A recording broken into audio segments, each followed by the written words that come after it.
My name is Paul Bogards, and I just want to say that I feel connected to libraries in a very intimate way because my son, who is 17 years old, living in a jock town and decidedly not a jock, tall, skinny, introverted, found a home at the Glenridge Public Library where he has been working for the last 2 years. He was made to feel welcome there. Thank you for that. Imagine for a moment that you are married to a man of considerable ambition and charm. He lights up every room that he enters. He has such charisma, people say to you, and they envy you because you are his partner. He is so wonderful that he decides to run for public office. Think about being in that marriage, what that decision would mean, where it would take you, what it would do. Who would have the wherewithal and gumption to report out on such a marriage truthfully without holding back anything? Enter the Chicago redhead, Jennifer Close.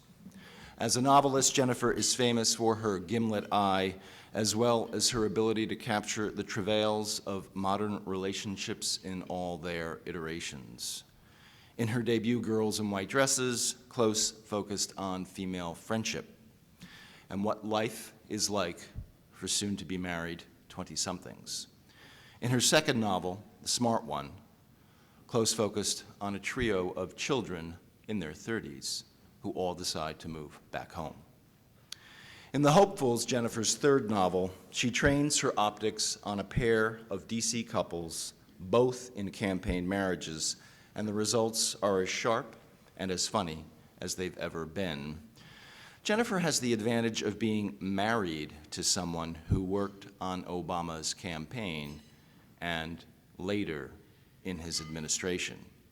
Jennifer had to relocate from New York to Washington because of it. In a recent New York Times op-ed, Jennifer wrote, "It wasn't my choice to move to Washington." After reading The Hopefuls, that becomes abundantly clear. Jennifer, as a novelist, is like a campaign operative, able to record much of what she experienced, the good, the bad, and the ugly, and there's a lot of ugly, and couch it as fiction. If you're looking for a window into Washington and the wretched charisma of political candidates, as well as the compromises and sacrifices we are sometimes forced to make in a marriage, it's all right here. I hope you'll be recommending The Hopefuls this summer. Please join me in welcoming Jennifer Close.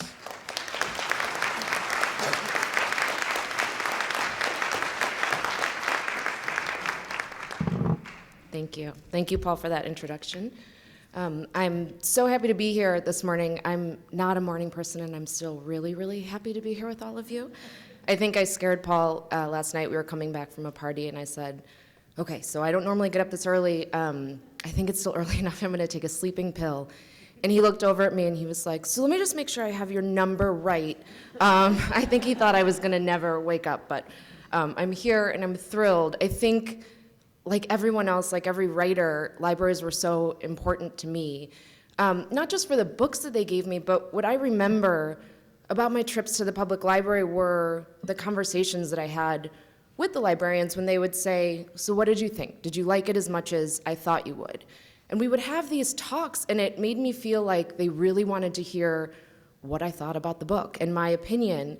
And I would say reading is my favorite thing to do, but a close second is to talk about books.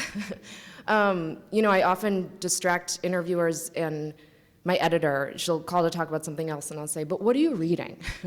And I think that started with the libraries, so thank you all for that, and thank you for coming so early to see us. I'm just really happy to be here. Like Paul said, I moved to DC in 2009 because my now husband worked for Obama in 07 and 08, and got a job in the administration. He did advance for the campaign, which for those of you who don't know, is the team that sort of goes ahead of the president and sets it all up. I had no idea this job existed before he started doing it, so seeing him do this job was it was intriguing to me, mostly because I never thought about how the president got places and what they did, to set up the events, who hung the flags and who made sure the shot was right. So I traveled after him on a lot of these events because he was traveling a lot, so if I wanted to see him, I sort of had to go where he was. So I got to sort of just see this whole other world, and I think even then something started turning in my head, like, I might want to write about this. It was during one of those events when I first met the president, who was then a senator. It was in 2007. And, I was sort of hanging in the back, and Tim called me over to introduce me. And he said, sir, I just wanted to introduce you to my girlfriend, Jennifer. And I shook Obama's hand, and I looked at him, and he said, it's nice to meet you. And I said, thank you. And then I just smiled, and that was all I said. And Tim was behind him, like, but I was struck by his charisma. It was something I had never really experienced before.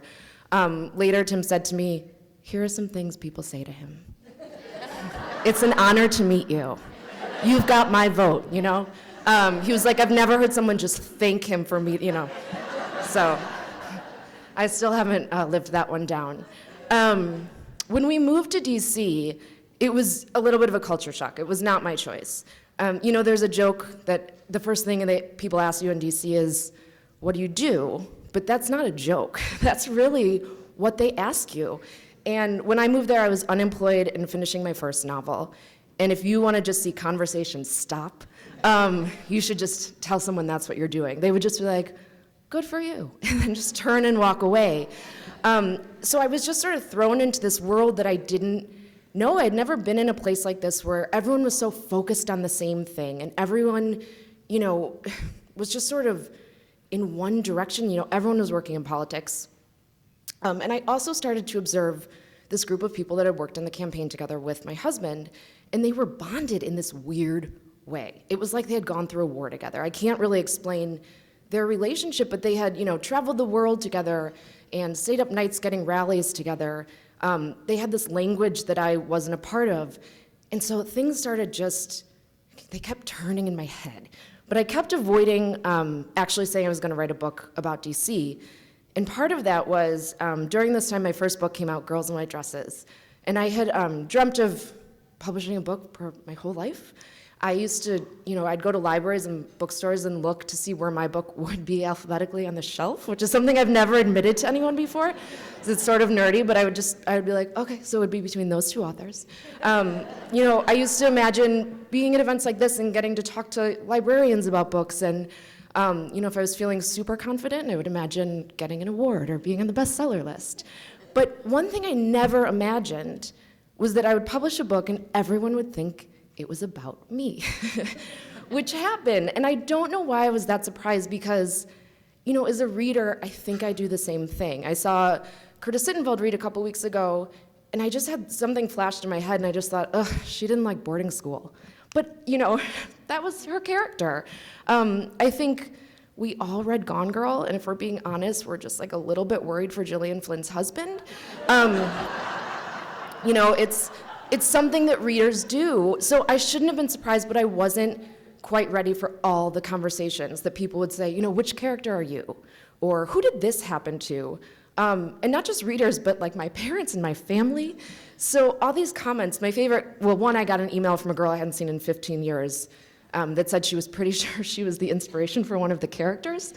My favorite comment was, I didn't know you and your friends drink so much, which was from my mother-in-law.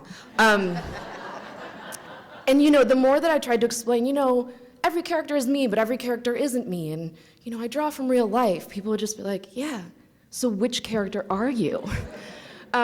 So for a while, I just avoided admitting that I was gonna write this book about DC. I used to tell people that I was gonna write a TV show called Advance, which is such a lie, because I've never written a TV show. But, I thought it was this great idea. And then the longer I was there, these people just kept giving me so much material. I couldn't stop, to observe them together and to hear them talk about their workday was amazing. It's not just like, ugh, Barb forgot to fill the copy paper again. It was like, I forgot to give the president his remarks, and he got up to the podium, and that was on TV. So I just couldn't stop listening, and finally, I just had to, commit and just say, I have this idea for these characters, and I have to go with it.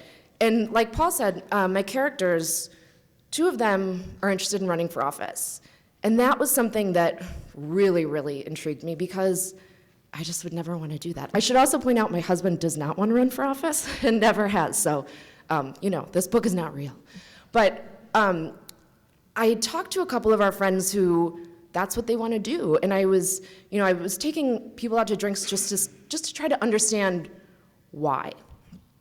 And I was talking to our one friend and I said, how would you feel if so-and-so got to run for office first? And he looked at me and he smiled and he goes, I would just be so happy for him. I would just be so excited to support him. And I looked at him and I thought, you're gonna be such a good politician, but you are so lying to me right now. And that sort of started, this part of my book where I thought, what happens when you and your friend want the same career? What happens when he gets it first and you don't? How do you deal with that? So that sort of started things in motion, and I had to keep going with it. One thing that interviewers always ask me is what I hope people get from my book, which is a really big question to answer because my honest answer is I hope they read it. But I've been thinking a lot about what I hope people get from this book. And I do hope you all read it. But I hope that I was able to shed some light on this weird culture of DC, because it is weird, it's wonderful, it's sometimes awful, sometimes great. But I think it's really interesting. And I hope that I was able to write a book that's about politics, but also about marriage and friendship and, the struggle that happens when you want something your whole life and you don't get it, and just how you deal with it. So that's what I hope all of you get from my book if you read it. I am hopeful that I did my job and that that's what you will get when you read it. So thank you all for being here this morning. I really appreciate it. It is an honor to be here. Thank you.